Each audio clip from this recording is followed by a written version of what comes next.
মিয়ান মিয়াকে ঘিরে সবাই চিৎকার করছে, কারণ সে শুধু একটা মেয়ে নয়, 4টি দেবপশুর প্রিয় পাত্র। হঠাৎ ভয় পেয়ে এক লোক বলে উঠল, আমাকে বাঁচাও, কিন্তু সবাই থমকে যায়। সাদা বাঘটি মিয়ান মিয়ার বাবার সামনে গিয়ে একদম আদুরে বিড়ালের মতো গা ঘষছে। মিয়ান মিয়ার আসলে একটা ছোট্ট 2 মাসের বাচ্চা, কিন্তু তবুও তার মনের কথা সবাই শুনতে পায়। সে বলে, সেনাপতি আমাকে ভাঙা হাড়ের স্যুপ খাইয়ে মেরে ফেলতে চেয়েছিল। রাজদরবারে হইচই। সেনাপতি হাঁটু গেড়ে বলে, আমি প্রতারিত হয়েছি, এখানে আমার কোনো দোষ নেই, যা করেছে সব আমার বাবা। তারপর হঠাৎ পাশে থাকা ছেলেটার জামার থেকে পড়ে যায় 5,000 টাকা।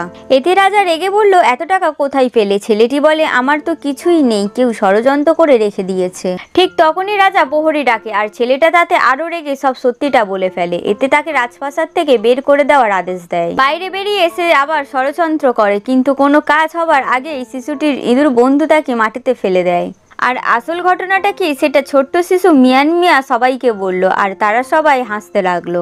ছোট্ট শিশুটি বলে, সব বিপদ কেটে গেছে, মিয়ান মিয়া থাকতে কারোর কোনো ক্ষতি হবে না। নেক্সট পার্ট দেখার জন্য চ্যানেলটি সাবস্ক্রাইব করুন।